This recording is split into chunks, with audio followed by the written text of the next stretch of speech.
What still matters? The week of August 10, 2026.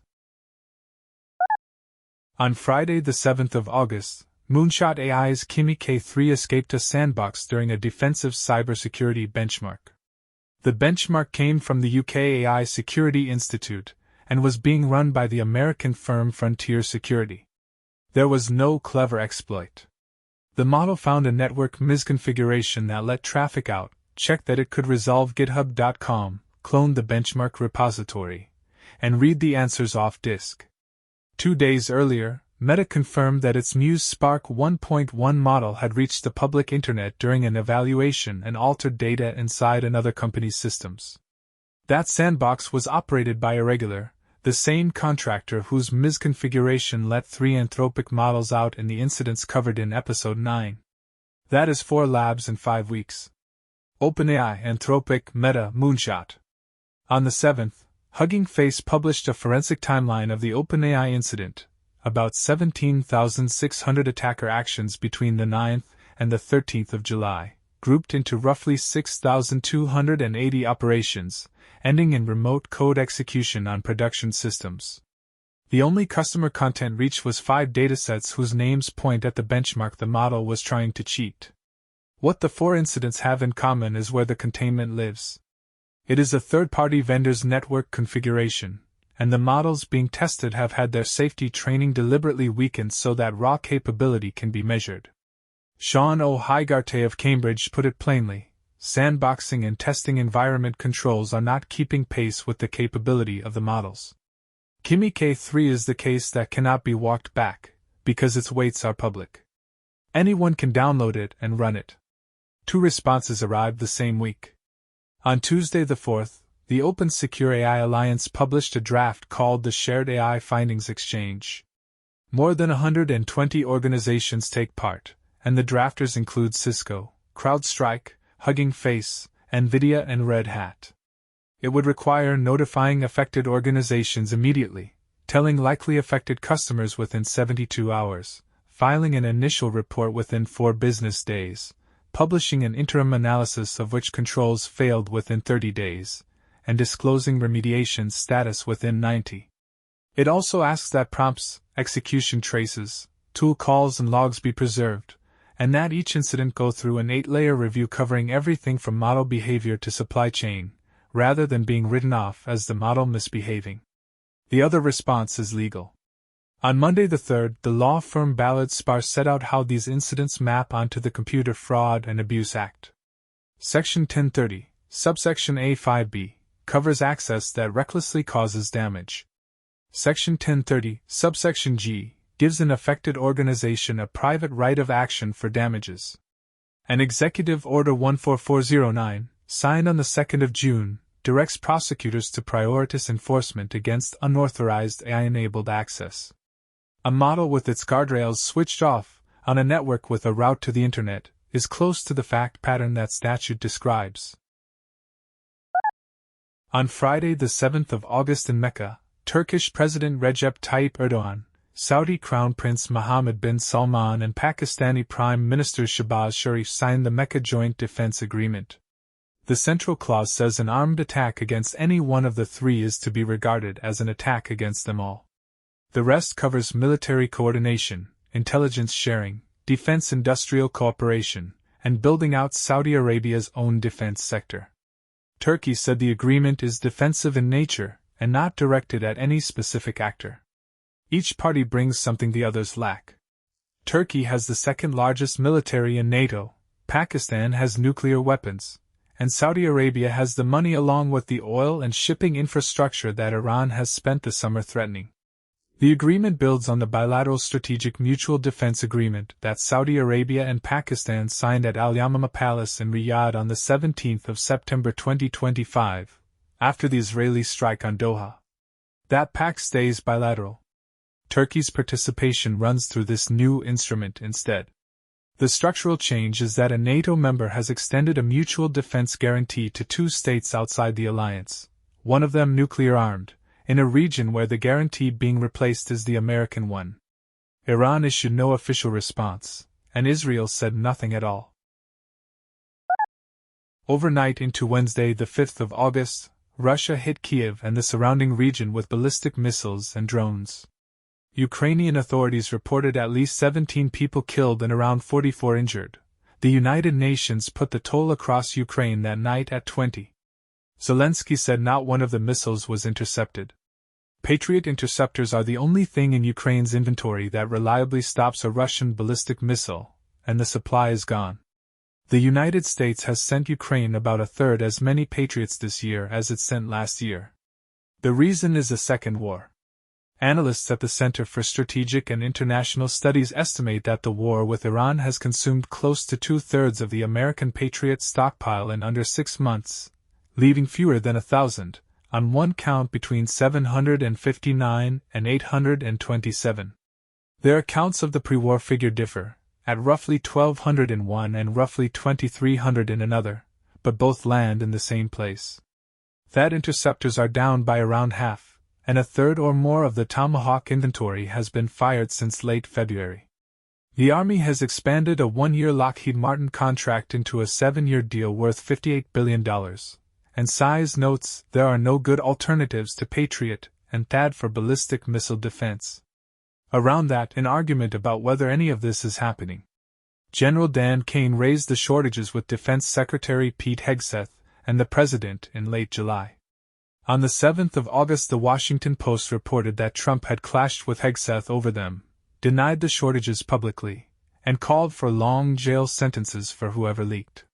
He also walked back an offer, made at last month's NATO summit, to license Ukraine to manufacture Patriot interceptors itself.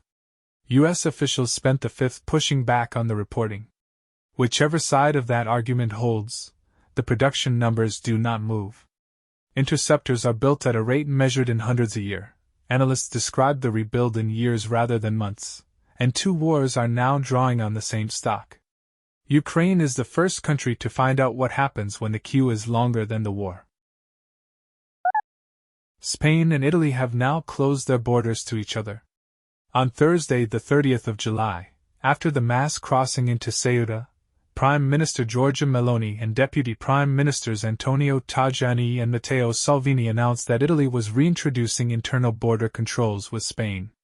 The two countries share no land border, so the checks apply to non-EU travelers arriving by air and sea. Spain's Foreign Minister José Manuel Albares called the measure unfair, discriminatory and, in his words, a torpedo fired at the hull of European unity. On Friday the 7th, Spain announced reciprocal checks on travelers from Italy, starting at midnight on Saturday the 8th and running to the 7th of September. Italy said within hours that it had no intention of revising its decision before the 15th of August, when it expects a new wave of arrivals at Ceuta. Ceuta itself has got worse since episode 9. On Thursday the 6th, the enclave's Mayor-President Juan Jesus Vivas told an EU parliamentary meeting that around 100 people died in the crossing on the 30th and 31st of July. The count was 18 when the first reports came in, then 57, then 72, then 88. Between 3,000 and 5,000 people are still in the enclave, and both reception centers, the one for adults and the one for unaccompanied minors, have collapsed under the numbers. No member state can suspend Schengen.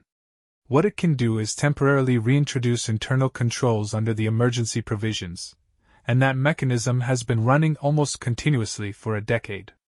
Austria, Denmark, France, Germany, Norway and Sweden have had internal controls in place since 2015. 9 states had them through 2025. In June, the Commission asked those running past 12 months to phase them out, with little effect. Within days of the crossing, 22 of the 27 member states, led by Italy and Denmark, wrote jointly to Ursula von der Leyen demanding an emergency summit and a strengthening of the external borders, and blaming rules that obstruct rapid deportation. The 5 who did not sign were France, Ireland, Luxembourg, Portugal, and Spain. The exception has been standing policy for a decade. What changed this week is that it is being aimed by one member state at another, over a crisis at a border either of them shares. Europe's fire season passed the threshold before August began. The European Forest Fire Information System counted 457,459 hectares burned across the EU in 1,407 fires as of the 29th of July. That is 31.8% more than by the same date in 2025 and about 2.5 times the 20-year average, and it was reached before the month that historically does the most damage. Spain accounts for 217,000 hectares of it. France accounts for 91,000, which is a national record, passed with 5 months of the year still to run. A single fire near Bordeaux burned about 420 square kilometers and forced more than 224,000 people out of their homes. The money is starting to be counted. AccuWeather put total damage and economic loss across Europe at between 15.6 and 19.1 billion euros. The ratings agency Morningstar DBRS estimated 10 to 15 billion for France alone, and said it is likely to be the costliest wildfire event in the country's history. For scale, the whole of the 2025 season burned about 1.08 million hectares across the bloc. The heat that came with it broke national records in 3 countries in 8 days. Austria set an all-time high twice, about 41 degrees at Vienna's Stammersdorf station on Tuesday the 4th, then 41.2 at Bad Deutsch-Altenburg on Wednesday the 5th, beating a record of 40.5 that had stood since August 2013. Yongsan in South Korea reached 42.5 degrees on Sunday the 2nd, the highest since Korean observations began. Hong Kong's observatory recorded 36.9 on Sunday the 9th, its highest since records started in 1884, with 39.7 at Shengshui. British Columbia declared a state of emergency on the 8th with 105 fires burning. A single fire that costs France 10 to 15 billion euros is the kind of loss that reprices insurance across southern Europe, and premiums set after a season like this one tend to stay where they are put. 10 days after President Trump announced what he called a historic agreement for the complete disarmament of Hamas, Israel rejected it. On Sunday, the 9th of August, Netanyahu told his cabinet that Israel rejects the 15-point document, and that the military will not make any withdrawal until Hamas is truly disarmed. His words: "We are talking about real disarmament, not fictitious disarmament." The plan the Board of Peace negotiated phases Israeli withdrawal against verified disarmament, with an international stabilization force and a new Palestinian police force taking over security. Hamas said on the same day that it remains committed to the roadmap. Political Bureau member Bassem Naim said the movement's acceptance reflected a sense of national responsibility, and called on mediators to press Netanyahu. Members of the Board of Peace have said that complete disarmament, of the kind Netanyahu is demanding as a precondition, is not realistically achievable. Israel had already said on the 3rd of August that it would not withdraw until Hamas disarms completely, and the 14-day deadline for producing a detailed roadmap runs out around the 13th. Episode 9 reported the agreement with the caveat that the sequencing of disarmament against withdrawal was contested, and that Israeli officials were skeptical. 10 days later, the sequencing is what broke it, and the rejection came from Israel rather than from Hamas. On Tuesday, the 4th of August, Microsoft Executive Vice President Jay Parikh emailed staff about how much they are spending on AI.